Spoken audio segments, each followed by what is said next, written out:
Marwadi university మంచి భవిష్యత్తు కోసం తెలుగు విద్యార్థులు ఇష్టపడే యూనివర్సిటీ. కాల్ 9059052378 9059052379.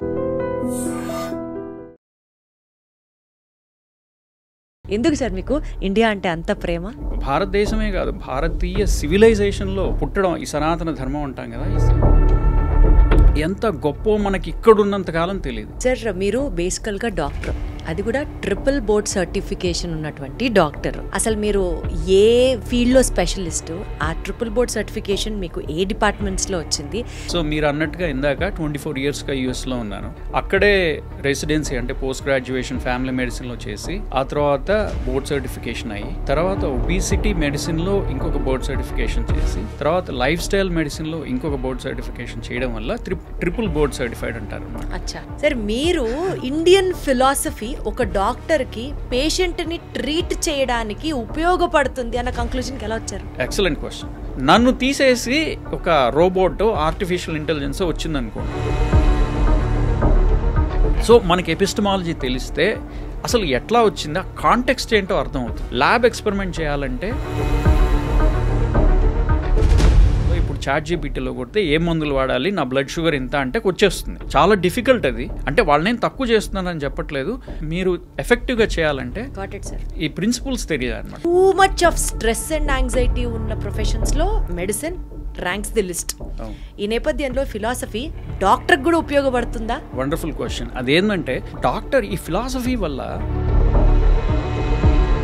ఇప్పుడు కొత్తగా ఏఐ వచ్చి మనల్ని రిప్లేస్ చేసే థ్రెట్ ఒకటి ఉంది, అదొక స్ట్రెస్ ఉంది. ఫైనల్ గా ఈ పుస్తకం చదవాలి అని అనుకునే వాళ్ళకి పలానా హైలైట్స్ ఉన్నాయి ఈ బుక్ లో, సో ఇది తప్పకుండా అందరూ చదివి తీరాలి అని అంటే ఏం చెప్తారు? కామన్ గా ఇండియన్ ఫిలాసఫీస్ అంటే దర్శనాలు అంటాం. దర్శనము అంటే అందులో 6 దర్శనాలు ఫేమస్ అయినాయి, ఇంకా ఉన్నాయి. అవేంటంటే, నువ్వు ఎప్పుడైనా వాదనలో దిగినప్పుడు పరపక్షము నీది ఏంటో నువ్వు ఒకసారి అండర్స్టాండ్ చేసుకో.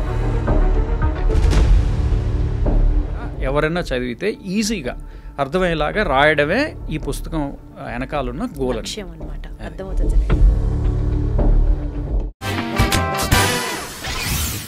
హలో అందరికీ నమస్కారం. ప్రపంచవ్యాప్తంగా అతి పురాతనమైనది, అతి లోతైనది మన సనాతన ధర్మం. ఇండియాకి ఉన్నటువంటి ఆ diversity of culture, heritage and also the philosophical values, ఇవి ప్రపంచవ్యాప్తంగా అందరూ అడ్మైర్ చేయడమే కాకుండా, ఎస్పెషల్లీ వీ యాజ్ ఇండియన్స్ ఆ రూట్స్ ఎంత స్ట్రాంగ్గా మనలో ఇంబైబ్ అయిపోతాయంటే, నేను ఇప్పుడు ఇంట్రడ్యూస్ చేయబోయే గెస్ట్ గురించి ఈ నేపథ్యంలో చెప్పాలి. యాక్చువల్లీ ఆయన పుట్టింది పెరిగింది అంతా భారతదేశంలో అయినప్పటికీ కూడా it's been 24 years, more than 2 decades ఆయన యుఎస్లో సెటిల్ అయ్యారు. ప్రొఫెషనలీ ఈజ్ అ డాక్టర్, కానీ again fascinated by the Indian tradition, culture, philosophies అన్నిటినీ put in to mind. Indian philosophies rediscovered అనే ఒక పుస్తకాన్ని ఆయన రాయడం జరిగింది. This gives so much and so much of insights about, అంటే ఈ జనరేషన్ వాళ్ళకి ఎస్పెషల్లీ ఈ పని మన కల్చర్లో ఇలానే ఎందుకు చేయాలి, దాని వెనకాల ఉన్న సైన్స్ ఏంటి అన్నది చాలా క్లియర్గా ఎక్స్ప్లెయిన్ చేస్తూ, ఒక్క మాటలో చెప్పాలి అంటే ఈ జనరేషన్కి ఒక టార్చ్ బేరర్ లాగా ఆయన ఇండియన్ ఫిలాసఫీని రీడిస్కవర్ చేశారు ఈ పుస్తకంలో. And he is none other than doctor Rajiv Kurapati గారు. నమస్తే రాజీవ్ గారు. నమస్తే అమ్మా, థ్యాంక్ యూ సో మచ్. ఎలా ఉన్నారు? బాగున్నాను. మీతో ఇట్లా మాట్లాడడం, ఇంటరాక్ట్ అవ్వడం చాలా హ్యాపీగా ఉంది. ఇన్ఫ్యాక్ట్ మాకు చాలా చాలా సంతోషంగా ఉంది సార్. బికాజ్ యుఎస్ వెళ్ళిపోయి ఎప్పుడన్నా చుట్టాలని చూడడానికి హాలిడేస్కో ఎప్పుడో అప్పుడు ఇక్కడికి రావడం వేరు. ఇంటర్వ్యూ స్టార్ట్ చేయక ముందర మీతో జరిగిన ఆ చిన్నపాటి సంభాషణలో ఇండియా అంటే మీకు ఎంత ప్రేమ అంటే, యుఎస్లో మీరు అన్ని సంవత్సరాలు ఉండి సెటిల్ అయ్యి మీ నెక్స్ట్ జనరేషన్ అంతా అక్కడే ఉన్నప్పటికీ కూడా యుఎస్ సిటిజన్షిప్ తీసుకోకుండా ఇంకా నేను భారతీయుడినే అని చెప్పుకోవడానికి మీరు గర్వపడుతున్నారు చూడండి. అక్కడే అసలు మీ మీద ఒక టోటల్ రెస్పెక్ట్ వచ్చేసింది మాకు. ఎందుకు సార్ మీకు ఇండియా అంటే అంత ప్రేమ? ఎందుకంటే ఇండియా అనేది one of the oldest surviving civilizations, కంట్రీయే కాదు. ఎందుకంటే మీరు మన హిస్టరీ ఆఫ్ హ్యుమానిటీ చూస్తే చాలా ఫ్యూ సివిలైజేషన్స్ ఇంత దూరం ఇన్ని వేల ఏళ్ళు సర్వైవ్ అయినాయి. సో మనం ఈ సివిలైజేషన్లో పుట్టడం, భారతదేశమే కాదు భారతీయ సివిలైజేషన్లో పుట్టడం, ఈ సనాతన ధర్మం అంటాం కదా, ఈ సివిలైజేషన్ వేరు, కల్చర్ వేరు. ఈ సివిలైజేషన్లో మనం పుట్టడం ఎంత గొప్పో మనకి ఇక్కడున్నంతకాలం తెలియదు. మనం బయటికి వెళ్ళి అది మిస్ అవుతున్నప్పుడు మనం వెనక్కి వెళ్ళి దాన్ని బయట నుంచి చూసినప్పుడు దాని గొప్పతనం మనకు అర్థమవుతుందన్నమాట. ఎందుకంటే ఈ సివిలైజేషన్స్ చూస్తే మనకి ఓల్డెస్ట్ సివిలైజేషన్స్ ఈ మెడిటరేనియన్ బెల్ట్లో ఉన్న సివిలైజేషన్ అంటే గ్రీక్ సివిలైజేషన్ ఒకటి, అది పూర్తిగా పోయింది. అలానే చైనీస్ సివిలైజేషన్ అది చాలా రూపాంతరాలు చెంది క్రిస్టియనైజ్ అయిపోయింది ఆ సివిలైజేషన్ అంతా. ఆ తర్వాత మీరు ఇస్లామిక్ సివిలైజేషన్ ఈ మధ్యన వచ్చింది, దానికి మనకి తెలుసు ఆ సివిలైజేషన్కి అది రీసెంట్ సివిలైజేషన్. సో ఇట్లాగ మీరు గ్రీక్, చైనీస్, ఇస్లామిక్ సివిలైజేషన్స్ ఇవి మీరు గమనిస్తే ఇండియన్ సివిలైజేషన్ ఒక్కటే దాని రూట్స్ పోగొట్టుకోకుండా ఇంకా ఇప్పుడు చూస్తే గత కొద్ది ఏళ్లలో సివిలైజేషనల్ రీఅవేకనింగ్ అనేది జరుగుతుంది. సో మనం ఆబ్వియస్లీ మనం ఇండియా నుంచి వచ్చామంటే ఎంతో గర్వపడాలి. దానికి మనం ఏమన్నా కాంట్రిబ్యూట్ చేయగలమేమో అనేది మనం ప్రతి వాళ్ళు చూసుకోవాలి. ఆ ప్రక్రియలో నేను చేస్తున్న ఒక చిన్న హెల్ప్ ఇదన్నమాట. Wonderful sir. సార్ మీరు బేసికల్గా డాక్టర్, అది కూడా ట్రిపుల్ బోర్డ్ సర్టిఫికేషన్ ఉన్నటువంటి డాక్టర్. అసలు మెడిసిన్ మీరు అక్కడ అసలు మీరు ఏ ఫీల్డ్లో స్పెషలిస్టు, ఆ ట్రిపుల్ బోర్డ్ సర్టిఫికేషన్ మీకు ఏ డిపార్ట్మెంట్స్లో వచ్చింది, అండ్ మీ ప్రొఫైల్ గురించి ఫస్ట్ తెలుసుకొని and then will get into the interview sir. Sure. So మీరు అన్నట్టుగా ఇందాక 24 ఇయర్స్గా యూఎస్లో ఉన్నాను. నేను ఒకే హాస్పిటల్లో 20 ఇయర్స్గా పనిచేస్తున్నాను. అక్కడే రెసిడెన్సీ అంటే పోస్ట్ గ్రాడ్యుయేషన్ ఫ్యామిలీ మెడిసిన్లో చేసి ఆ తర్వాత బోర్డ్ సర్టిఫికేషన్ అయ్యి, తర్వాత ఒబిసిటీ మెడిసిన్లో ఇంకొక బోర్డ్ సర్టిఫికేషన్ చేసి, తర్వాత లైఫ్ స్టైల్ మెడిసిన్లో ఇంకొక బోర్డ్ సర్టిఫికేషన్ చేయడం వల్ల ట్రిపుల్ బోర్డ్ సర్టిఫైడ్ అంటారు అనమాట. సో నేను చేసే జాబ్ హాస్పిటలిస్ట్ అంటారు, అంటే hospital medicine, purely inpatient care, అంటే చాలా మటుకు క్రిటికల్ కేర్ ఉంటుంది. ఐసీయూ పేషెంట్స్ నుంచి నార్మల్గా అడ్మిట్ అయ్యే సిక్ పేషెంట్స్ దాకా that is my primary job, అదే చేస్తుంటాను. బట్ రీసెంట్గా మెడిసిన్లో వచ్చిన అడ్వాన్సెస్, ఈ లైఫ్ స్టైల్ మెడిసిన్, మనకి ఒకప్పుడు చాలా డిసీజెస్ ఇప్పుడు కామన్గా వచ్చిన diabetes, hyper tension, heart disease, cholesterol, ఇప్పుడు రైజింగ్ డిమెన్షియా, ఆర్థరైటిస్, ఇవన్నీ చూసుకుంటుంటే అవి ఒకప్పుడు మనకి అవి లైఫ్ స్టైల్తో లింక్ అయి ఉన్నాయి అని చాలా ఏళ్ళు తెలియలేదు మనకి మెడికల్ ప్రొఫెషన్లో. ఈ మధ్యన గత 15-20 ఏళ్లలో 70% ఆఫ్ మనకు వచ్చే డిసీజెస్ అన్నీ లైఫ్ స్టైల్ వల్ల వస్తున్నాయి. కొంత మటుకు జెనెటిక్ కాజెస్, కొంత మటుకు యాక్సిడెంట్స్, కొన్నేమో ఇడియోపాథిక్, అంటే మనకి ఇంకా తెలియదు రీజన్స్. కానీ లైఫ్ స్టైల్ వల్ల చాలా రోగాలు, చాలా డిసీజెస్ వస్తున్నాయి అనేది ఇప్పుడు అది మామూలుగా చూస్తే చాలా కామన్ నాలెడ్జ్ లాగా కనిపిస్తుంది. సిగరెట్ తాగితే క్యాన్సర్ వస్తుంది, కానీ ఆ సిగరెట్ తాగితే క్యాన్సర్ వస్తుందని తెలియడానికి చాలా డెకేడ్స్ పట్టింది. ఫస్ట్లో 1920s, 30s నుంచి ఆ సిగరెట్ కంపెనీస్ అమెరికాలో యాక్చువల్లీ బేసిక్గా World War I తర్వాత వచ్చినప్పుడు వాళ్ళకి అడ్వర్టైజ్మెంట్ చేసే సెలబ్రిటీస్ ఎవరో తెలుసా మీకు? డాక్టర్లు. క్యామెల్ సిగరెట్ అనేది చాలా కామన్ బ్రాండ్ అమెరికాలో. అప్పుడు డాక్టర్లని వాళ్ళు హైర్ చేసుకొని ఈ సిగరెట్ తాగితే మీకు హెల్త్కి మంచిది అని చెప్పి డాక్టర్లే ఆ క్యామెల్ సిగరెట్ తాగుతూ అడ్వర్టైజ్మెంట్ బిల్ బోర్డ్స్ మీద ఉండేవన్నమాట. ఆ స్టేజ్ నుంచి మనం సిగరెట్ తాగితే ఎన్నో క్యాన్సర్లు వస్తాయి అని తెలుసుకొని ఆ క్యాన్సర్ని అరికట్టాలి. అదొక లైఫ్ స్టైల్ కదా సిగరెట్ అనేది, స్మోకింగ్ అనేది. అట్లానే ఆల్కహాలిజం, అట్లానే సెడెంటరీ బిహేవియర్, అట్లానే హై కార్బోహైడ్రేట్ ఫ్యాట్ డయట్, అట్లానే సెడెంటరీ బిహేవియర్. ఇవన్నిటి వల్ల మనకి చాలా రోగాలు వస్తున్నాయని తెలుసుకోవడానికి మనకి చాలా ఏళ్ళు పట్టింది. సో దాని మీద ఒక స్పెషలైజేషన్ వస్తే అది లైఫ్ స్టైల్ మెడిసిన్ స్పెషలైజేషన్ అయిందనమాట. దాంట్లో బోర్డ్ సర్టిఫికేషన్. ఆ తర్వాత అట్లానే obesity. So obesity 42% of Americans are obese, 40% of Indians are obese, 70% of Americans are North Americans are overweight. మనకి ఇంకా ఎంత పర్సెంట్ అనేది నాకు తెలీదు. సో ఐ ప్రెజ్యూమ్ ఎంతో అంతే ఉంటుంది, రఫ్లీ 60 to 70% ఓవర్ వెయిట్ ఉంటారు అని అనిపిస్తోంది. సో ఇవన్నీ పెరుగుతున్నాయి మనకి బేసిక్గా. అందుకని నేను out of interest, out of curiosity and out of responsibility ఇవన్నీ బోర్డ్ సర్టిఫికేషన్స్ చేయడం జరిగింది. సో అది నా మెడికల్ నేపథ్యం అనమాట. సార్ యాక్చువల్లీ మీ మెడికల్ నేపథ్యం ఎంత స్ట్రాంగ్గా ఉన్న వేళ మీరు రాస్తే పుస్తకాలు మెడిసిన్ రిలేటెడో హెల్త్ కేర్ రిలేటెడో రాయాలి, కానీ ఇండియన్ ఫిలాసఫీస్ మీద బుక్ రాసి ఇండియన్ ఫిలాసఫీస్ రీడిస్కవర్డ్ అన్న టైటిల్తో బుక్ని ఎందుకు రిలీజ్ చేశారు? సో మీరు అన్నట్టుగా నాది ప్రైమరీ ప్రొఫెషన్ ఈజ్ మెడిసిన్, అది one side of the coin. So second side of the coin ఏంటంటే, నేను ఇందాక అన్నట్టుగా మన సివిలైజేషనల్ రీఅవేకనింగ్ జరుగుతుంది ఇప్పుడు. ఎస్పెషల్లీ సోషల్ మీడియా వచ్చినప్పుడు మనకి ఎన్నో రిసోర్సెస్ ఉన్నాయి. ఇప్పుడు మన హిస్టరీ అంతా 1947 తర్వాత రాసిన హిస్టరీ అంతా ఇప్పుడు తిరగరాస్తున్నారు.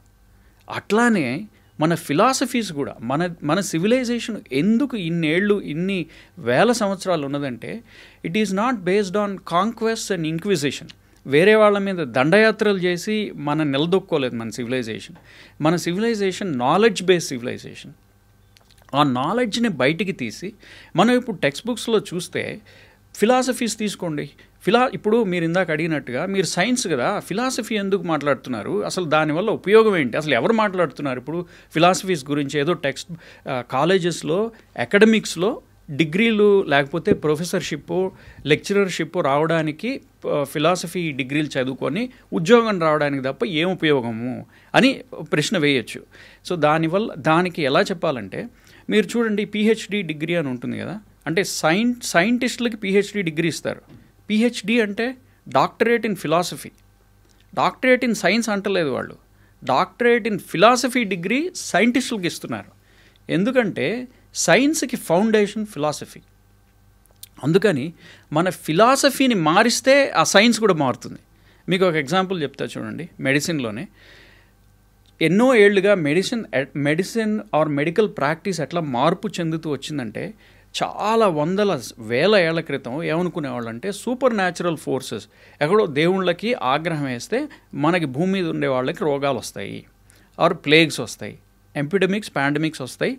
ఇండివిజువల్ ఒక పర్సన్ ఏదన్నా సిన్ చేస్తే వాళ్ళకి ఆ దేవుడు పనిష్మెంట్ ఇస్తాడు. అందువల్ల వీళ్ళకి ఏవో జ్వరాలు వచ్చినాయి, పోయారు, స్ట్రోక్ వచ్చింది, ఇంకోటి వచ్చింది, ఆ పేర్లన్నీ రాకముందే ఇవన్నీ సూపర్ న్యాచురల్ ఫోర్సెస్ వల్ల వచ్చింది. అది ఫిలాసఫీ. దాని మీద మెడిసిన్ అంతా రన్ అయ్యేది, ఆ ఫిలాసఫీ మీద. కొన్ని వేల ఏళ్ల తర్వాత ఆరు వందల ఏళ్ల తర్వాత అది సూపర్ న్యాచురల్ ఫోర్సెస్ నుంచి న్యాచురల్ ఫోర్సెస్కి వచ్చింది. అందుకే అప్పుడుండే ఫిలాసఫర్స్ని న్యాచురల్ ఫిలాసఫర్స్ అంటారనమాట. ఇప్పుడు మీరు చూడండి, మనకి బాగా తెలిసే పేర్లు సోక్రటీస్, ప్లేటో, అరిస్టాటిల్, ఇవి కదా మనకి తెలిసిన. పైథాగరస్, హిపోక్రటీస్, మెడిసిన్లో అయితే గేలన్ అని ఒక ఫిజిషియన్ ఉండేవాడు, ఫిజిషియన్ అండ్ ఫిలాసఫర్స్. వాళ్ళు they are not only physicians, వాళ్ళు ఫిలాసఫర్స్ కూడా. అందుకే మీరు బాగా ఓల్డ్ ఫిజిషియన్స్ చూస్తే వాళ్ళు ప్రీస్ట్స్ అయింటారు, ఫిలాసఫర్స్ అయింటారు. అందుకని పిహెచ్డి కానీ ఆర్ ఎపెక్స్ డిగ్రీ అంటే టాప్ డిగ్రీస్ ఇచ్చేటప్పుడు ఆ పెద్ద పెద్ద రోబ్స్ వేసుకొని ఇస్తారు కదా, తలకాయకి టోపీ లాంటిది ఒకటి పెట్టుకొని పెద్ద పెద్ద రోబ్స్, అవన్నీ ఫిలాసఫర్స్ డ్రెస్ అది యాక్చువల్లీ. సో వాళ్ళు ఆ ఫిలాసఫీలో వాళ్ళకి డిగ్రీ వచ్చింది కాబట్టి వాళ్ళకి ఆ డ్రెస్ వేసి వాళ్ళకి డిగ్రీ ఇచ్చేవాళ్ళు అనమాట. సో అట్లా ఫస్ట్లో సూపర్ న్యాచురల్ నుంచి న్యాచురల్ ఫోర్సెస్ అంటే ఏంటి? బయట ప్రపంచంలో జరుగుతున్న మార్పుల వల్ల హ్యూమన్ బాడీలో మార్పులు జరుగుతున్నాయి అనేది ఒక కాన్సెప్ట్. రెండోది సీజనల్ వేరియేషన్స్ వల్ల హ్యూమన్ బాడీలో మైక్రోకాజం మ్యాక్రోకాజం అంటాం కదా, సో దానివల్ల చేంజెస్ జరుగుతున్నాయి. సో బాడీలో మనలో ఒక శక్తి ఉంటుంది, దాని పేరే ప్రాణశక్తి ఆర్ చి అంటారు. చి అంటే చైనీస్లో.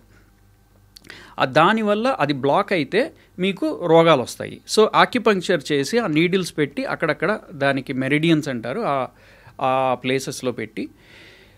సో బై ద వే నేను ఇంటిగ్రేటివ్ మెడిసిన్ అని ఒక ఫీల్డ్ ఉంది, అందులో ఫెలోషిప్ చేశాను అనమాట యూనివర్సిటీ ఆఫ్ అరిజోనాలో. అందులో మాకు ఇవన్నీ నేర్పిస్తారు. సో దానివల్ల అన్బ్లాక్ చేస్తాము, దానివల్ల మీకు ఆ బ్లాక్ అవడం వల్ల మీకు సర్టన్ రోగాలు వస్తాయి. మీకు ఏదో కడుపు నొప్పి వచ్చిందో, జాండీస్ వచ్చిందో, వాంతులు అయినాయో, లేకపోతే what ever problem it is, ఆ రోగాలు వస్తాయి. దాన్ని అన్బ్లాక్ చేస్తాం. ఇలాంటి ఫిలాసఫీస్ అన్నీ కొన్ని కనుక్కున్నారనమాట.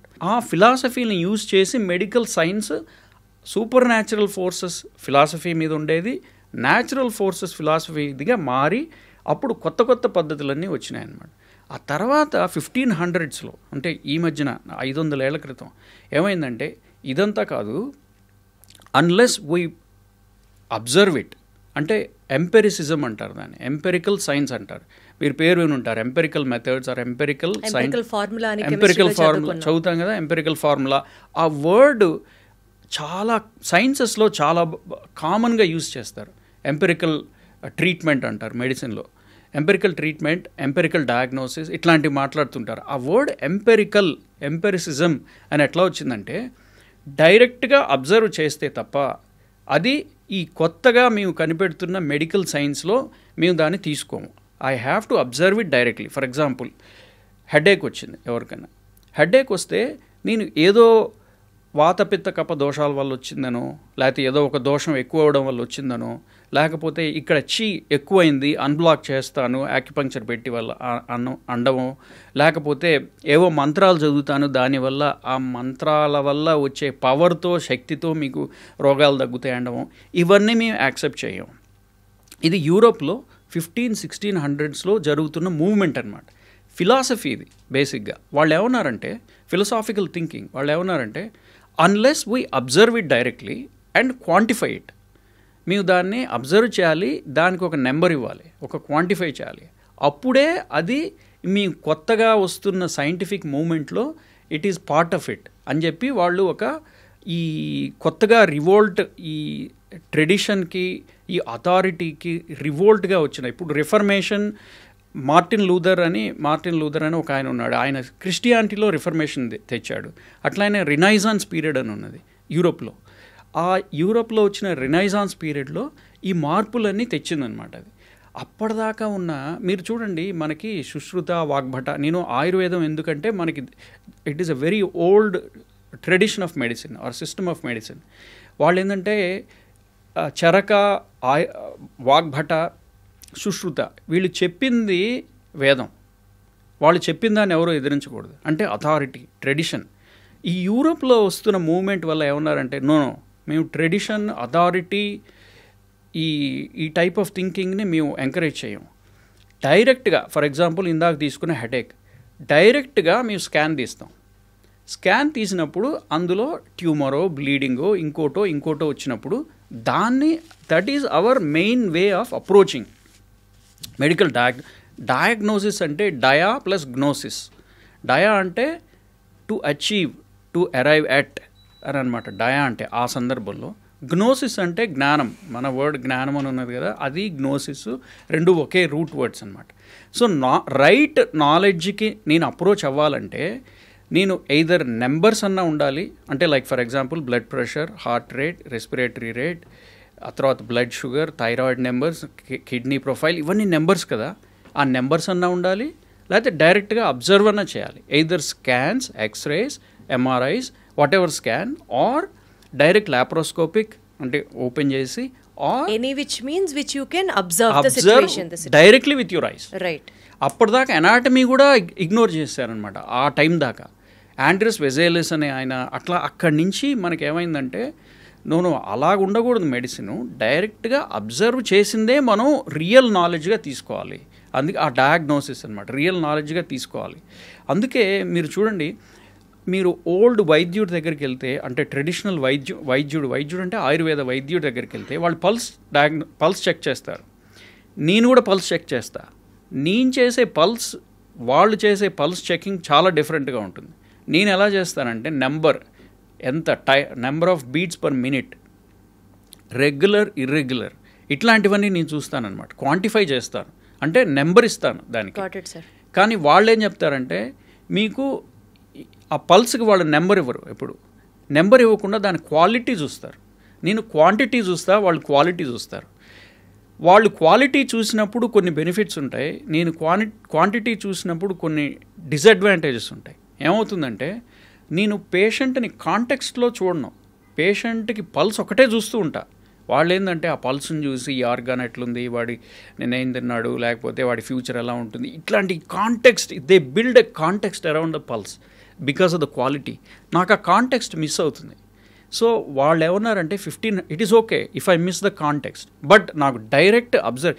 ఇప్పుడు నేను చూసిన పల్సు, మీరు చూసిన పల్సు ఒకటే అవుతుంది నెంబర్ వైజ్, కానీ క్వాలిటీ వైజ్ నేను చెక్ చేసిన క్వాలిటీ, మీరు చెక్ చేసిన క్వాలిటీ ఆఫ్ పల్స్ డిఫరెంట్గా ఉంటుంది. ఎందుకంటే అక్కడ మీ ఫ్యాక్టర్ ఉన్నది, మీరెంత ఎక్స్పీరియన్స్డ్ వర్సెస్ నా ఎక్స్పీరియన్స్ ఎంత, నా నాలెడ్జ్ ఎంత ఉంది, ఆ తర్వాత మీ తపస్సు ఎంత ఉన్నది, దాంట్లో మీరు చేసిన తపస్సు అంటే మీరు చేసిన స్కాలర్షిప్ ఎంత ఉన్నది.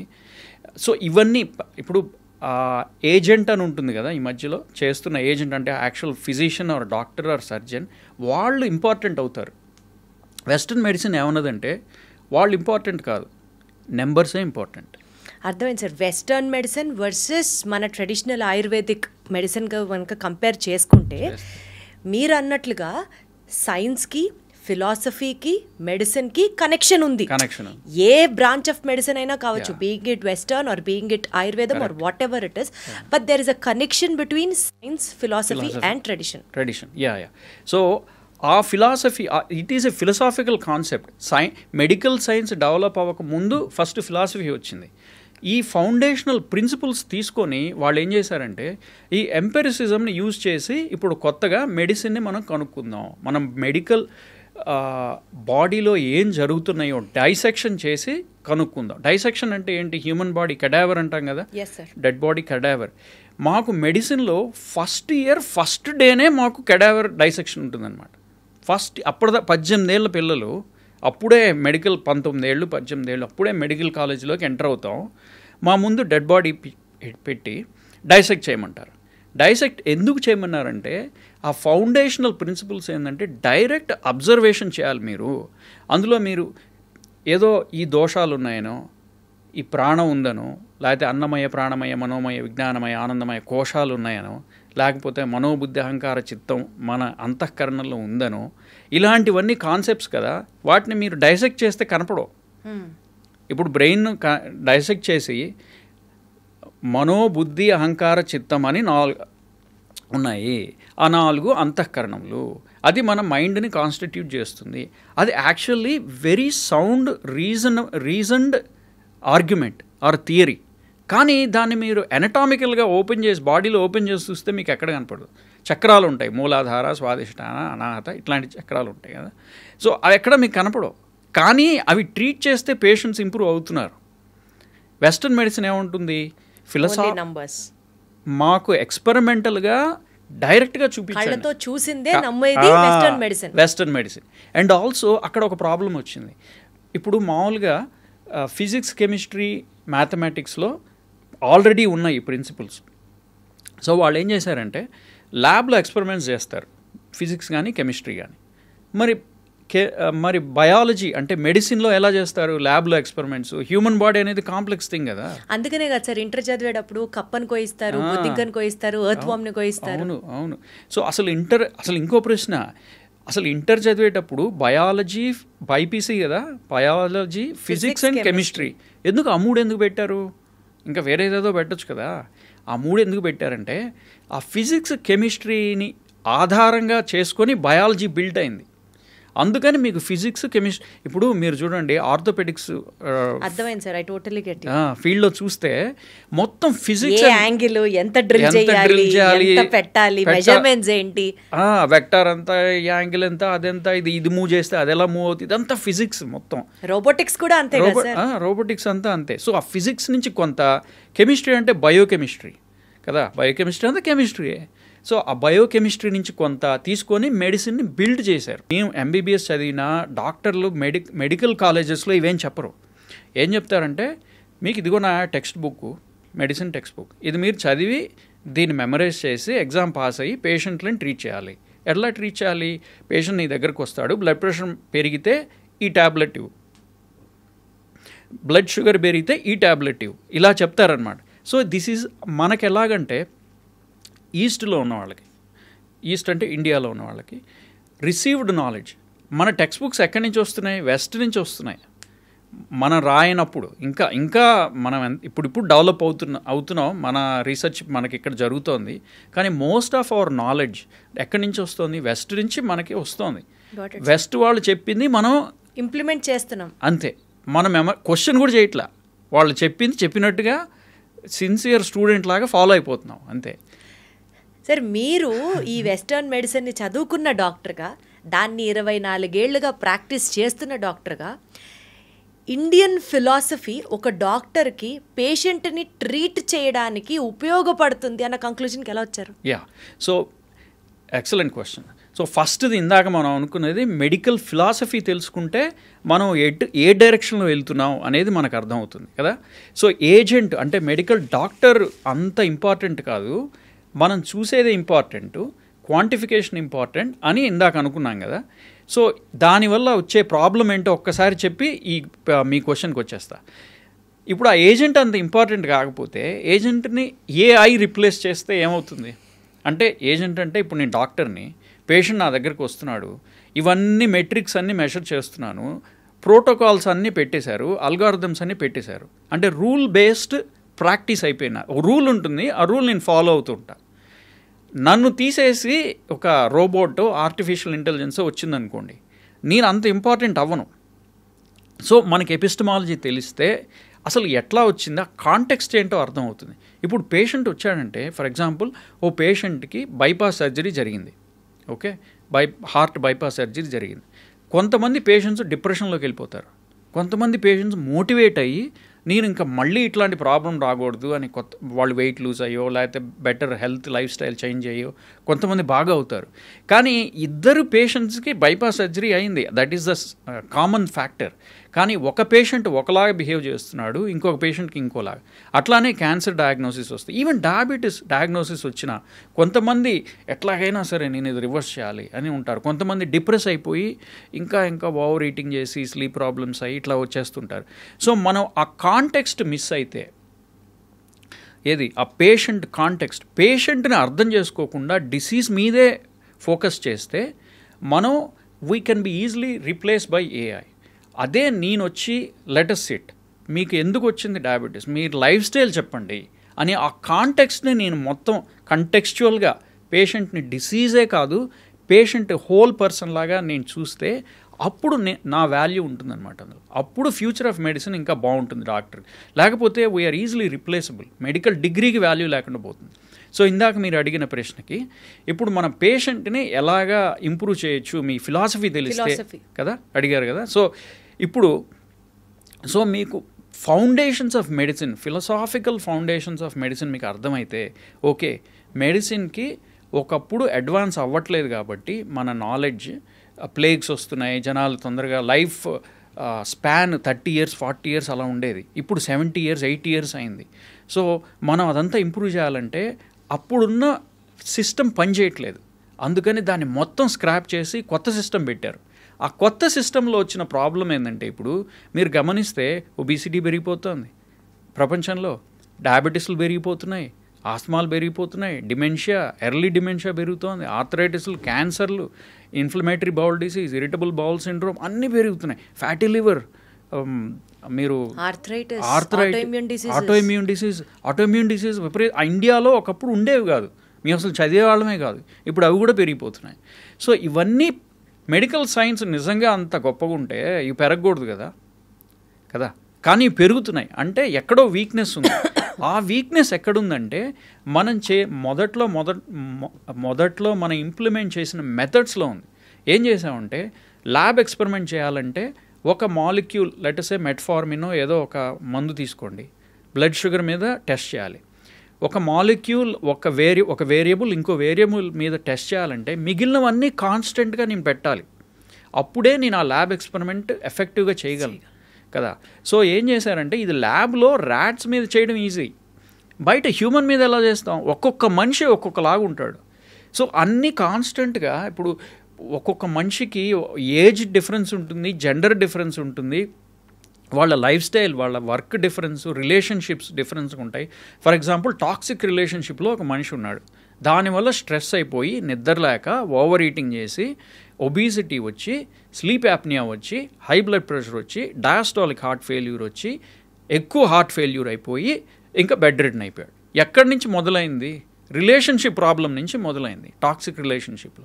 నేనేం చేస్తున్నాను వెస్టర్న్ మెడిసిన్ డాక్టర్గా, ఫైనల్గా ఏది ఎండ్ పాయింట్ ఉందో దాని నుంచి అదొక్కటే ట్రీట్ చేస్తున్నా, ఆర్గాన్ని ట్రీట్ చేస్తున్నా, రూట్ కాజ్ని మీరు మిస్ అవుతున్నా. ఎందుకంటే ఆ వెస్టర్న్ మెడిసిన్లో ఆ మెడికల్ నాలెడ్జ్ బిల్డ్ అయిందే అన్ని ఫ్యాక్టర్స్ని కాన్స్టెంట్గా పెట్టి మనం టెస్ట్ చేయాలి అనే ఒక ఫౌండేషనల్ ఫిలసాఫికల్ ప్రిన్సిపల్ మీద బిల్డ్ అయింది వెస్టర్న్ మెడిసిన్. దాన్నే సెటారిస్ ప్యారిబస్ అంటారనమాట లాటిన్లో. అంటే all things constant or all things equal. అంటే ఏంది, అన్నీ ఈక్వల్గా వాళ్ళ ఏజ్, జెండరు, లైఫ్ స్టైల్ అన్నీ ఈక్వల్గా ఉంటే మెట్ఫార్మిన్ బ్లడ్ షుగర్ మీద ఇలా పనిచేస్తుంది అని. కానీ రియల్ లైఫ్లో అలా ఉండదు కదా, రోజు రోజుకి మారుతుంది. సో ఆ రోజు రోజుకి మారినప్పుడు ఒక పేషెంట్ నా దగ్గరికి వచ్చినప్పుడు నేను వాళ్ళని ఆ కాంటెక్స్లో పెట్టాలి. కొంతమందికి డబ్బులు ఉంటాయి, కొంతమందికి ఉండవు. కొంతమందికి వర్క్ స్ట్రెస్ ఎక్కువ ఉంటుంది, కొంతమందికి అసలు వర్క్ లేక స్ట్రెస్ ఎక్కువ అవుతుంటుంది. ఇలాంటి సోషల్ డిటర్మినెంట్స్ ఆఫ్ హెల్త్ అంటాం. So many social factors involve అయినప్పుడు మనం పేషెంట్ని ఎఫెక్టివ్గా ట్రీట్ చేయాలంటే మనకి we should not only become physician are surgeon, we should also become a philosopher. So philosopher అంటే హ్యూమన్ ఫ్యాక్టర్ని మనం తీసుకొని కొంత టైం పడుతుంది, కానీ అలా చేస్తే ఏమవుతుందంటే ఒక్కొక్క పేషెంట్ ఇంప్రూవ్ చేసుకుంటూ వచ్చి వాళ్ళ లైఫ్ స్టైల్ మారడంతో యాక్చువల్లీ డాక్టర్కి సాటిస్ఫాక్షన్ ఎప్పుడు ఉంటుందంటే పేషెంట్ డబ్బులు ఇచ్చినప్పుడు కాదు, పేషెంట్ ఇంప్రూవ్ అయినప్పుడు కదా. ఒక పేషెంట్కి నేను డయాబెటీస్ని రివర్స్ చేశానంటే అంటే వాడికి అతనికి డయాబెటీస్ మందులు వాడకుండా ఒక లైఫ్ స్టైల్ని నేను ఆయనకి గిఫ్ట్గా ఇచ్చానన్నమాట. ఏది, నా నాలెడ్జ్ వల్ల. అంత ఇవ్వడానికి ఇస్తే అది నా పర్పస్ సర్వ్ అయినట్టు. నేను ఈ మెడికల్ ఫీల్డ్లో దానికి నా పర్పస్ సర్వ్ అయినట్టు. ఇప్పుడు మందులు ఇవ్వడం ఎవరైనా ఇస్తారండి. మందులు ఏముంది, బ్లడ్ షుగర్ పెరిగింది, ఏఐలో కొడితే, గూగుల్లో ఇప్పుడు ChatGPTలో కొడితే ఏ మందులు వాడాలి, నా బ్లడ్ షుగర్ ఇంత అంటే వచ్చేస్తుంది. అదే ఆ మనిషి లైఫ్ని మార్చి ట్రై చేయడానికి చూడండి, నథింగ్ మోర్ దాన్ దట్. చాలా డిఫికల్ట్ అది. కానీ అది చేయగలిగితేనే ఆ డాక్టర్కి, ఆ ప్రొఫెషన్కి ఫ్యూచర్లో వాల్యూ ఉంటుంది. లేకపోతే ఏముంది, rule based, replaceable. You are easily replaceable. Doctor కాకపోతే ఎవరో నర్స్ ప్రాక్టీషనర్, ఎవరో ఫిజిషియన్ అసిస్టెంట్ ఎవరైనా చేయగలరు, ఆర్ఎంపీ డాక్టర్ ఎవరైనా చేయగలరు. అంటే వాళ్ళనేం తక్కువ చేస్తున్నానని చెప్పట్లేదు, బట్ మీ డ్యూటీ మీరు ఎఫెక్టివ్గా చేయాలంటే ఈ ప్రిన్సిపల్స్ తెలియాలి అనమాట. అంటే సార్, ఈ ప్రిన్సిపల్స్ ఆఫ్ ఫిలాసఫీ ఏదైతే ఉందో పేషెంట్ పర్స్పెక్టివ్ నుంచి ఒక డాక్టర్గా హ్యూమన్ ఫ్యాక్టర్ని ఇన్వాల్వ్ చేసి ప్రాపర్ ట్రీట్మెంట్ని అందజేస్తూ మీరన్నట్లు రివర్స్ అయితే గనక ఆ ప్రాబ్లం నుంచి అప్పుడు డాక్టర్ వైద్యుడికి, ఆ వృత్తికి, ఆ పదానికి ఒక సార్థకత అని చెప్తున్నారు. ఈ నేపథ్యంలో at the end of the day ఎంత పెద్ద రాజైనా ఓ తల్లి కొడుకే అన్నట్టు ఎంత పెద్ద వైద్యం చేసే వైద్యుడు కూడా మనిషే కదా. సో ఆయనకి బర్న్అవుట్స్ ఉంటాయి, ఆయనకి సెల్ఫ్ డౌట్స్ ఉంటాయి, ఒక అవేర్నెస్ కావాలి అని ఒక పాయింట్ వస్తుంది. Too much of stress and anxiety ఉన్న ప్రొఫెషన్స్లో మెడిసిన్ ర్యాంక్స్ ది లిస్ట్.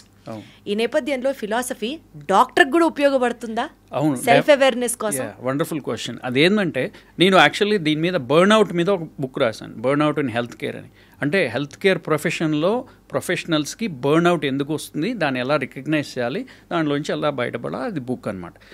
ఇప్పుడు బర్న్అవుట్, సో డాక్టర్ ఈ ఫిలాసఫీ వల్ల తనని తాను తెలుసుకోవడం. అంటే ఇప్పుడు నేను ఇవన్నీ చెప్తున్నప్పుడు ఏమైంది, సెల్ఫ్ రిఫ్లెక్షన్ జరుగుతోంది కదా. మెడికల్ హిస్టరీ అంటే మెడికల్ ఫిలాసఫీ, పేషెంట్ని అండర్స్టాండ్ చేసుకోవడం. మూడోది తనను తాను అండర్స్టాండ్, అసలు నా రోల్ ఏమిటి ఇక్కడ, నేను ఎందుకు వచ్చాను ఇక్కడికి, మందులు ఇవ్వడానికి వచ్చానా, లేకపోతే ఆ మందులు తీసుకోకుండా వాళ్ళ లైఫ్ ఎలా ఇంప్రూవ్ చేయాలనే దానికి నేనున్నానా, ఒకటి. రెండు, అసలు నా లైఫ్లో నేనెంత హెల్తీగా ఉంటున్నాను. నేను ఒకళ్ళకి మాకు తెలిసిన నా కొలీగ్ ఒక అతను హెవీ స్మోకర్, కానీ ఆయన క్యాన్సర్ డాక్టర్. సో పేషెంట్కి చెప్పాలంటే బాబు రోల్ మోడల్ అర్థం చేసుకోవాలి, తనను తాను అర్థం చేసుకొని తనను తాను మారితే తప్ప మనస్సాక్షి ఒకటి ఉంటుంది కదా, అది ఒప్పుకోదు కదా బయట పేషెంట్ చెప్పడానికి. ఒబీస్గా ఉన్న ఒక డాక్టరు, అఫ్కోర్స్ చాలామంది ఉన్నారు ఇప్పుడు, ఇంకొక పేషెంట్కి నువ్వు ఒబీసిటీ తగ్గాలి అని చెప్పడానికి తనను తాను అంటే పర్ఫెక్ట్గా ఎవరు ఉండలేరు, ఎందుకంటే డాక్టర్లు కూడా మనుషులే కాబట్టి వాళ్ళకి రోగాలు వస్తాయి పోతాయి. కానీ తనను తాను కొంత మార్చుకొని చెప్పగలిగితే తన లైఫ్ ఇంప్రూవ్ అవుతుంది, ఆ ఎదుటి వాళ్ళకి ఒక రోల్ మోడల్ లాగా ప్రీచ్ చేసేది ఒకటి, ప్రాక్టీస్ చేసేది ఒకటి అయిపోతుంది. ఇంకోటి ఏంటంటే మీరు అన్నట్టుగా బర్న్అవుట్ విపరీతంగా పెరిగిపోతుంది. ఎందుకంటే stress, competition, urban life style అంటే సిటీ లైఫ్ స్టైల్లో ఎక్సెసివ్ స్ట్రెస్ ఉంది మా కొలీగ్స్లో. ప్లస్ ఇప్పుడు కొత్తగా కార్పొరేటైజేషన్ ఆఫ్ మెడిసిన్ అని వచ్చింది. వాళ్ళు ఏంటంటే నువ్వు ఇన్ని పేషెంట్స్ చూడాలి, ఇంతసేపట్లో చూడాలి, ఇంత బాటమ్ లైన్ రావాలి, ఇట్లాంటివి. ఎందుకంటే వాళ్ళ హాస్పిటల్ రన్ చేయాలంటే వాళ్ళకు ఉండే ప్రాబ్లమ్స్ వాళ్ళకు ఉంటాయి, ఫైనాన్షియల్ ప్రాబ్లమ్స్. దానికి డాక్టర్ మీద రిఫ్లెక్ట్ అవుతుంది అనమాట అది. సో ఆ స్ట్రెస్ ఒకటి ఉంటుంది. ఆ తర్వాత ఇప్పుడు కొత్తగా ఏఐ వచ్చి మనల్ని రిప్లేస్ చేసే థ్రెట్ ఒకటి ఉంది, అదొక స్ట్రెస్ ఉంది. ఇవన్నీ మొదలవుతాయి. అందుకని మనల్ని మనం అర్థం చేసుకొని ఫస్ట్ ఆఫ్ ఆల్ ఇప్పుడు మనకి మన శాస్త్రాల్లో చెప్పినట్టుగా కర్మణ్యేవాధికారస్తే మా ఫలేషు కదాచన మా కర్మఫల హేతుర్భూ మాతే సంగోస్త్వ కర్మణి అన్నారు కదా భగవద్గీతలో. కర్మణ్యేవాధికారస్తే మా ఫలేషు కదాచన. నువ్వు చేయాల్సింది నువ్వు చేయవయా, ఏదో రిజల్ట్ వస్తుంది, you deal with it later, but నువ్వు చేయాల్సింది సిన్సియర్గా చేయి. ఎందుకు అలా చెప్పారంటే దాంట్లో కూడా చాలా ఫిలాసఫీ ఉంది.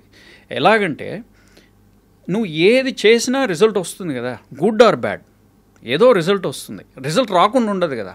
ఇప్పుడు నేను పొద్దున్న లేచి నేను కూర్చున్నానంటే ఏదో ఒక కాన్సిక్వెన్స్ ఏదో ఒకటి ఉంటుంది. ఆ కాన్సిక్వెన్స్ని గుడ్ ఆర్ బ్యాడ్ ని దాన్ని లెట్ సే బ్యాడ్ కాన్సిక్వెన్స్ దాన్ని పట్టుకొని ఇంకోటి ఏదో చేయాలి కదా. అలా ఇదొక థ్రెడ్, ఇదొక నూడిల్ ఎఫెక్ట్ అనమాట. అది ఆగదు, జీవితాంతం జరుగుతూ ఉంటుంది. కానీ అది నీ చేతుల్లో ఉండొచ్చు, ఉండకపోవచ్చు. నీ చేతుల్లో ఉన్నది ఏంటంటే నువ్వు చేయాల్సింది నువ్వు చేస్తూ పో. రిజల్ట్ గుడ్గా వస్తే okay, take it and keep running with it. బ్యాడ్గా వస్తే it is okay, keep going with it. ఏది నువ్వు చేసేది నువ్వు చేస్తూ ఉండు. కొన్నిసార్లు గుడ్ వస్తుంది, కొన్నిసార్లు బ్యాడ్ వస్తుంది. ఎందుకు అలా వస్తుందంటే రిజల్ట్ అనేది డిపెండ్స్ ఆన్ మల్టిపుల్ ఫ్యాక్టర్స్. నువ్వు చేసిన కృషి మేజర్ ఫ్యాక్టర్, ఎన్వైరన్మెంట్ ఉంటుంది కదా, నీ చుట్టూ ఉన్న ఎన్వైరన్మెంట్, పీపుల్, సరౌండింగ్స్, ఎకానమీ, ఎన్నో ఫ్యాక్టర్స్ ఉన్నాయి కదా జరుగుతున్నాయి. ఇప్పుడు సో జియో పాలిటిక్స్ ఎన్ని జరుగుతున్నాయి, ఎక్కడో ఏదో జరిగింది, సడన్గా నీకు ఉద్యోగం పోతుంది. నువ్వు సిన్సియర్గా చేస్తున్నా సరే నీకు ఎక్కడో నిన్ను ఫైర్ ఎక్కడో ఏదో కంపెనీ ప్రాబ్లం అయింది, నువ్వు పోయింది. But it is okay, you keep doing it. నువ్వు ఎందులో గుడ్గా మంచిగా ఉన్నావో దాన్ని చేసుకుంటూ పో, నీకు రిజల్ట్ వస్తుంది. కానీ రిజల్ట్ రాలేదు కదా, నేను చేసింది తప్పేమో అని నువ్వు కూర్చున్నావు అంటే నువ్వు ఇంకా ముందుకు పోలేవు అని చెప్పి. అంతే కర్మణ్యం. అంటే డాక్టర్లకు కూడా ఎట్లా ఉంటుందంటే భగవద్గీత ఎప్పుడో 5,000 ఏళ్ల క్రితమో 50,000 ఏళ్ల క్రితమో జరిగింది కాదు. ప్రతి దినము మన లైఫ్ స్టైల్లో జరుగుతున్న it is a living truth. So మీరు ప్రతి సెల్ ఆఫ్ ద బాడీలో ఫిలాసఫీని ఎలా ఇంబైబ్ చేసేసుకున్నారో అర్థమవుతుంది సార్ మీ మాటలు వింటుంటే. కానీ నాకు ఒక పాయింట్ సార్, ఇండియన్ ఫిలాసఫీస్ అని హెడ్డింగ్ పెట్టుంటే బాగుండేదేమో, రీడిస్కవర్డ్ అని పెట్టారు చూసారా. అంటే ఏంటి సార్, మనలో చాలా మందికి ఇండియన్ ఫిలాసఫీస్ మర్చిపోయి ఆ రూట్స్, ఆరిజిన్స్ని మర్చిపోతున్నాం, దాన్ని మళ్ళీ మనం గుర్తు చేసుకోవాలి అన్నట్టుగా పెట్టారు ఈ టైటిల్. ఎగ్జాక్ట్లీ. ఇప్పుడు ఎవరినైనా ఇండియాలో ఉండేవాళ్ళని నీకు తెలిసిన 4 ఫిలాసఫర్స్ పేర్లు చెప్పండి అన్నాం అనుకోండి, మనం ఎట్లా మొదలు పెడతాం? సోక్రటీస్, అరిస్టాటిల్, ప్లేటో, పైథాగరస్, లేకపోతే కొత్తగా వచ్చిన రెనే డెకార్ట్, లేకపోతే హ్యూమ్, కాంట్, ఇట్లాంటి పేర్లు వస్తాయి. కణాద, కపిల, జైమిని, పాణిని, ఇట్లాంటి పేర్లు ఎక్కడన్నా మామూలుగా వినడం కూడా కష్టం కదా. సో వీళ్ళందరూ కూడా మన ఫిలాసఫర్సే. సో వీళ్ళు ఎన్నో వందల ఏళ్ల క్రితం ఈ సోక్రటీస్ అండ్ అరిస్టాటిల్, ప్లేటో వీళ్ళకు ముందున్న వాళ్ళు అనమాట వీళ్ళంతా. వీళ్ళు కూడా చాలా ఫిలసాఫికల్ కాన్సెప్ట్స్ డెవలప్ చేసి రీజన్ అండ్ లాజిక్ని బిల్డ్ చేసి ఒక ఫౌండేషనల్ ప్రిన్సిపల్స్ని పెట్టారు. కాబట్టే ఇండియన్ సివిలైజేషన్ ఇన్నేళ్లు బతుకుంది. ఇది వేరే కల్చర్స్లో, వేరే సివిలైజేషన్స్లో లేదు. ఆ సివిలైజేషన్స్లో లేవు కాబట్టి అవి క్రంబుల్ అయిపోయినాయి. ఎందుకంటే ఎప్పుడైతే సివిలైజేషన్ నాలెడ్జ్ బేస్ లేదో దానికి సస్టెనెన్స్ ఉండదు, దానికి లాంజివిటీ ఉండదు. ఎందుకంటే మీరు కొంతకాలం ఉండొచ్చు, చుట్టుపక్కల దేశాలని ఆక్రమించవచ్చు, కానీ మీకు ఫౌండేషనల్ ప్రిన్సిపల్స్ అంటే ethics, logic, epistemology, metaphysics, ontology ఇట్లాంటివన్నీ లేకపోతే ఫౌండేషనల్ ప్రిన్సిపల్స్ మీరు చేసే, ఫర్ ఎగ్జాంపుల్ ఏదో మెడికల్ సైన్స్ ఉంది ఆ సివిలైజేషన్లో, లేకపోతే అర్థశాస్త్రం ఉన్నది, న్యాయశాస్త్రం ఉన్నది, ఇట్లాంటివన్నీ ఉంటాయి కదా ఒక సివిలైజేషన్ అంటే. అదన్నిటినీ ఆ సివిలైజేషన్ని హోల్డ్ చేసింది మన ఫిలాసఫీస్. సో అందుకని మనం అవన్నీ మర్చిపోయాం. సో మీరు ఇందాక నేను గుర్తు చేసినట్టుగా ఆ పేర్లే మనకు తెలియవు, ఇంకా వాళ్ళు ఏం చేశారనేది వేరే విషయం, ఆ పేర్లే తెలియవు. అవన్నీ గుర్తు చేయడానికి ఇప్పుడు మనకి లక్కీగా సోషల్ మీడియా వల్ల కానీ ఇంటర్నెట్ వల్ల కానీ కొంత నాలెడ్జ్ బాగా స్ప్రెడ్ అవుతుంది.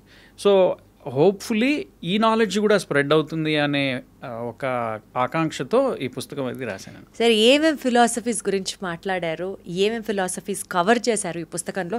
ఫైనల్గా ఈ పుస్తకం చదవాలి అని అనుకునే వాళ్ళకి what are the takeaway elements or పలానా హైలైట్స్ ఉన్నాయి ఈ బుక్లో, సో ఇది తప్పకుండా అందరూ చదివి తీరాలి అని అంటే ఏం చెప్తారు? తప్పకుండా. మామూలుగా మనకి కామన్గా ఇండియన్ ఫిలాసఫీస్ అంటే దర్శనాలు అంటాం. దర్శనం, ఇప్పుడు దర్శకుడు అంటాం కదా, దర్శయతీతి దర్శక అంటే చూపించేవాడు దర్శకుడు. ఏం చూపిస్తాడు? సినిమా చూపిస్తాడు, అందుకని దర్శకుడు అయ్యాడు. అట్లానే దర్శనము అంటే ఆ ఋషులు ఒక లెన్స్లో నుంచి ప్రపంచాన్ని చూసి వాళ్ళకి అర్థమైన దాన్ని ఒక ఫౌండేషనల్ ప్రిన్సిపల్స్గా పెట్టి కొన్ని ఫిలాసఫీలు కొన్ని దర్శనాలని బిల్డ్ చేశారనమాట కొన్ని వందల ఏళ్ళుగా. అందులో 6 దర్శనాలు ఫేమస్ అయినాయి, ఇంకా ఉన్నాయి 6 దర్శనాలు ఫేమస్ అయినాయి. అందులో షడ్ అంటే 6 షడ్ రుచులు అంటాం కదా, అలానే షడ్ దర్శనాలు. అట్లానే అవేంటంటే న్యాయ రెండుగా కప్లెట్స్ లాగా వెళ్తాయి అనమాట. న్యాయ, వైశేషిక, సాంఖ్య, యోగ మనకు తెలుసు. పూర్వమీమాంస, ఉత్తరమీమాంస. మీమాంస అంటే విచారణ అని అర్థం సాంస్క్రిట్లో. పూర్వమీమాంస అంటే ముందు, ఉత్తర అంటే తర్వాత కదా. ఉత్తరమీమాంసకి ఇంకొక పేరు వేదాంతము. వేదాంతం మన అందరికీ తెలిసిందే. యోగా మనకి తెలిసింది, అందులో మనకు ఆల్రెడీ 2 కొంత తెలుసు. మిగిలినవి ఏంటంటే న్యాయ, వైశేషిక. న్యాయ అంటే లాజిక్ అండ్ ఎపిస్టమాలజీ. అంటే ఒక నాలెడ్జ్ ఉందంటే దానికి ప్రమాణం ఏంటి? ప్రమాణం అంటే how do you arrive at, evidence ఏంటి, how do you arrive at it. ఇప్పుడు మీరు నా ముందు ఉన్నారు, మీరు ఏం డ్రెస్ వేసుకున్నారంటే అదో గ్రీన్ డ్రెస్ వేసుకున్నారు. నాకు ఎలా తెలుస్తుంది? నా ప్రమాణం నా కళ్ళు చెప్తున్నాయి నాకు ఇది వేసుకుంది, అది ప్రమాణం అనమాట. అట్లానే ప్రమాణాలు ప్రమాణ శాస్త్రము అంటారనమాట. ఇప్పుడు హెడేక్ వచ్చింది నాకు, హెడేక్ ఎట్లా దేనివల్ల వచ్చింది? ఏదో యూజ్ చేసి కనుక్కొని చెప్పాలి కదా. నేను కళ్ళతో చూస్తే నాకు కనపడదు, అది ప్రమాణం అవుతుంది. అది ప్రమాణం. నువ్వు ఏ ప్రమాణం వాడితే నీకు ట్రూత్ బయటపడుతుందో ఆ ప్రమాణం వాడు అని చెప్పేది న్యాయం. సో న్యాయము one of the aspects in న్యాయం ఇదనమాట. ఇంకోటి ఏంటంటే వాదశాస్త్రము అని ఉన్నది అందులోనే. అంటే ఇప్పుడు ఇద్దరు వాదించుకుంటూ ఉంటే, మన తెలుగులో వాదించుకోవడం అంటే తగులాడుకోవడం అని అనుకుంటాం కదా, అలా కాదు. సంస్కృతంలో వాదశాస్త్రం అంటే ఒక స్టూడెంట్, ఒక టీచరు, లేకపోతే ఇద్దరు రీసెర్చర్స్ ఒక పాయింట్ మీద వాళ్ళు డిస్కషన్ చేస్తుంటే, పియర్ రివ్యూ అంటాం కదా, ఒక డిస్కషన్ చేస్తుంటే దాన్ని వాదం అంటారనమాట. అంటే వాళ్ళ గోల్ ఏంటి? To arrive at truth, to arrive at knowledge. నాది రైట్ నీది రైట్ అని చెప్పడం కాదు, మన ఇద్దరం ఒక కామన్ కంక్లూజన్ దగ్గర ల్యాండ్ అవ్వాలి, ట్రూత్ దగ్గర ల్యాండ్ అవ్వాలి, దానికి సొల్యూషన్ రావాలి. ఒక ప్రాబ్లం ఉంటే మన ఇద్దరం మాట్లాడుకొని అల్టిమేట్ గోల్ సొల్యూషన్ రావాలి, అది వాదము. జల్పము అనే వాదశాస్త్రంలో 3 పద్ధతులు, వాదము, జల్పము, వితండము అని ఉన్నాయి. జల్పం అంటే ఏంటంటే నా థీరీ నాకుంది, మీ థీరీ మీకుంది, మన ఇద్దరం ఆర్గ్యూ చేసేటప్పుడు నాదే రైటు అని నేను నిరూపించుకుంటూ ఎప్పుడు ఉండడమే. మీది నాకు అనవసరం, మీది ఎట్లాగొట్లా నేను బీట్ చేయడానికి, తొక్కడానికి నేను ట్రై చేస్తా. ఎందుకు? నాది ఇంపార్టెంట్. అది ఇంకొక పద్ధతి ఆర్గ్యుమెంట్లో, వాదశాస్త్రం. 3వది ఏంటంటే నాకు అసలు ఒక ఫౌండేషనే లేదు, నాకు ఒక ప్రిన్సిపులే లేదు, కానీ ఎప్పుడు మీ దాన్ని తొక్కేయడానికి నేను ట్రై చేస్తా. సో ఇట్లాంటివి మనం చూస్తూ ఉంటాం. సో మన వాదశాస్త్రంలో వాళ్ళు ఏమంటారంటే, నైయాయికులు అంటే న్యాయశాస్త్రం తెలిసిన వాళ్ళు, నువ్వు ఎప్పుడైనా వాదనలో దిగినప్పుడు పరపక్షము నీది ఏంటో నువ్వు ఒకసారి అండర్స్టాండ్ చేసుకో. వాడు నిన్ను ఎప్పుడూ తొక్కడానికి ట్రై చేస్తున్నాడా, వాడికి సిద్ధాంతం అసలు ఏదన్నా ఉందా, లేకుండా వాడి గోలే నిన్ను షూట్ డౌన్ చేయడానికి కూర్చున్నాడు అక్కడ, లేకపోతే easy open to change or easy receptive to change అనేది చూసుకో. దాన్ని బట్టి నువ్వు వాదనలోకి దిగు. మన రిలేషన్షిప్స్లో కూడా ఇది మనకు ఉపయోగపడుతుంది యాక్చువల్లీ వాదశాస్త్రం. ఇట్లాగా ఒక ఫౌండేషనల్ ప్రతి దాన్ని రీజన్ అండ్ లాజిక్ యూజ్ చేసి బిల్డ్ చేశారనమాట. అదే వైశేషికం అంటే ఆంటాలజీ. అంటే మనకి వాళ్ళు ఎన్నో వందల వేల ఏళ్ళ 2,500,000 ఏళ్ళ క్రితం వాళ్ళు ఏం చెప్పారంటే, ఈ ప్రపంచం అంతా అణువులతో నిండి ఉన్నది. The fundamental particle of the universe ఒక అణువు, అంటే ఒక యాటమ్, దాని నుంచి పుట్టింది ఈ ప్రపంచం అని చెప్పి వాళ్ళకి మైక్రోస్కోప్స్ లేవు, ఏం లేవు, కానీ వాళ్ళు ఒక వాదాన్ని అలా బిల్డ్ చేసుకుంటూ వచ్చారనమాట. దీన్ని వైశేషికము అంటారు. ఈ రెండింటిని కలిపి తర్కము అంటారు అనమాట. తర్వాత 2 కలిసినాయి, దీన్ని తర్కం అంటే మామూలు కొలోకియల్ లాంగ్వేజ్లో ఇంటలెక్ట్ అని ఒక ఇంటలెక్ట్ యూజ్ చేసి తర్కాన్ని యూజ్ చేసి యుక్తం యూజ్ చేసి యుక్తిని యూజ్ చేసి చెప్పు అంటారు కదా, అదే. సో న్యాయ వైశేషికము, సాంఖ్య యోగము. సాంఖ్య అంటే 24 తత్వాలు ఉన్నాయా ఈ ప్రపంచంలో, ఆ తత్వాల వల్ల మన బాడీ అంతా ఇట్లా ఆర్గనైజ్ అయింది. మనస్సు, బుద్ధి, అహంకారము, చిత్తము ఇవన్నీ వచ్చినాయి. అంతఃకరణం వచ్చింది, తర్వాత జ్ఞానేంద్రియాలు వచ్చినాయి, కర్మేంద్రియాలు వచ్చినాయి. ఇవన్నీ ఆయుర్వేదంలో, యోగాలో అన్నిట్లో యూజ్ చేసుకుంటారు. పూర్వమీమాంస ఏంటంటే ధర్మము, మన ధారణాత్ ధర్మం ఉచ్యతే అంటారు. అంటే ఈ సివిలైజేషన్ని బైండ్ చేసి పెట్టింది ఒక ధర్మము. ఆ ధర్మము ఏమవుతుందంటే టైం టు టైం చేంజ్ అవుతుంటుంది. ఒక కాలంలో ఉండే ధర్మం ఇంకో కాలంలో వర్తించకపోవచ్చు. టైం టు టైం చేంజ్ అవ్వాలి. దాన్ని అనలైజ్ చేసిన వాళ్ళు, అంటే సొసైటీ ఒక థ్రెడ్ బైండ్ చేసి పెట్టినట్టుగా సొసైటీని బైండ్ చేసి పెట్టేది ధర్మం. ఇది పూర్వమీమాంస. ఉత్తరమీమాంస అంటే వేదాంతం, అంటే మెటాఫిజిక్స్ మనం ఎక్కడి నుంచి వచ్చాం, అక్కడికి వెళ్తాం. ఇవన్నీ చెప్పింది వేదాంతంలో మళ్ళీ సబ్ డివిజన్స్, ద్వైత, అద్వైత, విశిష్ట అద్వైత, ఇట్లాంటి ఇంకా అన్నీ చాలా చాలా వచ్చినాయి అన్నమాట. సో ఈ ఫౌండేషనల్ ఫిలాసఫీస్ మనకు అర్థమైతే మనకి ఫస్ట్ ఆఫ్ ఆల్ మన సివిలైజేషనల్ రీఅవేకనింగ్ ఇప్పుడు జరుగుతోంది. దానికి ఇది ఇంకా స్ట్రెంగ్త్ యాడ్ చేసినట్టు అవుతుంది. 1. 2, మనకేం లేవు, అన్నీ అప్పు తెచ్చి బయట ఎవరో గ్రీక్ అండ్ లాటిన్ నుంచి అప్పు తెచ్చుకొని పెట్టుకున్నాం, మనకి ఎందుకంటే మనకేం లేవు కాబట్టి అనేది పోయి, మనకు కూడా ఉన్నాయి నాయన, అవి నువ్వు సరిగ్గా చదవలేదు, దాన్ని యూజ్ చేసి చూడు, నువ్వు చేసే దాంట్లో ఏమైనా ఉపయోగపడుతుందేమో అనేదానికి ఉపయోగపడుతుంది అనమాట. ఇది ఈ ఫిలాసఫీస్ అనేది. అఫ్కోర్స్ నేను రాసింది చిన్న పుస్తకం. ఇది చాలామంది లైఫ్ టైం, ఒక నైయాయికులు అంటే న్యాయశాస్త్రం తీసుకొని వాళ్ళ లైఫ్ టైం అంతా చదివిన వాళ్ళు ఉన్నారు, శాస్త్రం చదివిన వాళ్ళు ఉన్నారు. కానీ నేనెందుకు ఈ పుస్తకం రాశానంటే, నేను మెడికల్ డాక్టర్ అయ్యుండి ఇది ఎందుకు తీసుకొని రాశానంటే, ఫస్ట్ ఆఫ్ ఆల్ ఇందాక చెప్పిన రీజన్ సివిలైజేషనల్ రీఅవేకనింగ్. సెకండ్ ఏంటంటే, నేను అబ్జర్వ్ చేసింది ఏంటంటే, ఈ రాసిన శాస్త్రజ్ఞులు, పండితులు ఎవరైతే ఉన్నారో టూ మచ్ టెక్నికల్గా ఉంటుంది వాళ్ళ లాంగ్వేజ్ అంతా. అది సామాన్యులకి మనకు అర్థం కాదు ఆ పుస్తకాలు చదివితే. ఎందుకంటే హైలీ టెక్నికల్, చాలా పండితులకు తప్ప అర్థం కాదు అది. అలాంటిది ఒక వర్షన్ ఉంటుంది. ఇంకోటి ఏంటంటే టూ మచ్ సర్ఫేస్, అంటే ఏదో పైన తూతు మంత్రంలాగా చదివేసి ఏదో పైన చదివి ఏదో పుస్తకాలు రాసేసిన వాళ్ళు ఉంటారు. అట్లా కాకుండా పద్ధతిగా ఎంఏ సాంస్క్రిట్ చదివి పద్ధతిగా దాంట్లో ఏమేమి ఉన్నాయో తెలుసుకొని దాన్ని మళ్ళీ తీసుకొని ఈజీ లాంగ్వేజ్లో, ఇంగ్లీష్లో ప్రపంచానికి అర్థమయ్యేలాగా ఎవరైనా చదివితే ఈజీగా అర్థమయ్యేలాగా రాయడమే ఈ పుస్తకం వెనకాలన్న గోల్ అనమాట. అర్థమవుతుంది సార్. సార్, మీరు డాక్టర్ అయ్యుండి ఫిలాసఫీకి, సైన్స్కి, మెడిసిన్కి రిలేషన్ చెప్పారు. బెటర్ ట్రీట్మెంట్ అందించడం కోసం ఫిలాసఫీ ఎలా హెల్ప్ అవుతుందో చెప్పారు. అండ్ యాజ్ అ డాక్టర్ అని నేను ఎందుకు స్ట్రెస్ చేస్తున్నానంటే, మీరు ప్రొఫెషనల్లీ డాక్టర్ కాబట్టి. కానీ స్ట్రెస్ అనే షూస్లో ఒక డాక్టర్ ఉన్నాడు, ఒక ఇంజనీర్ ఉన్నాడు, ఒక లాయర్ ఉన్నాడు. Every person is in under the stress. కాబట్టి సెల్ఫ్ అవేకనింగ్ కోసం, అంటే సివిలైజేషనల్ రీఅవేకనింగ్ కోసమే కాకుండా indirectly that helps for self awakening philosophy అన్నది. కాబట్టి ప్రతి ఒక్కళ్ళు ఈ పుస్తకం చదవాలి. And thank you so much, ఇంత మంచి పుస్తకం మా అందరికీ పరిచయం చేసినందుకు. More power to you and all the very best sir. Thank you so much. Thank you so much అండి.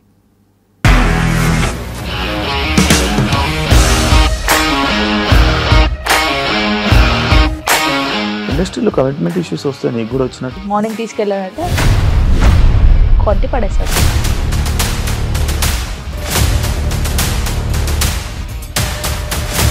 ఒక్కళ్ళు కూడా చూడలేదు ఈ సినిమా అని చెప్పడానికి కూడా చాలా ధైర్యం కావాలి. అది నిజం కదా, దాంట్లో ధైర్యం ఏంటి? ఇది నెక్స్ట్ డే ప్లేట్ మార్చేస్తే తప్పు కదా. As of now we're comfortable this అని నేను అనుకుంటున్నాను. రష్మిక గారిది మీది ఒకే ఊరు అంట కదా? నీకు కోపం వచ్చిందంటే బాగా తిట్టేత్తరా? తిట్టేద్దామండి. నిజంగా గేమ్ ని ఎలా చేంజ్ చేయగలిగారు? ఏపీఎస్ఎఫ్సి వాళ్ళకి 6 నెలల్లో నేను 6 లక్షలు కట్టా. బిజినెస్ చేయాలనుకుంటే it is as difficult as riding a tiger.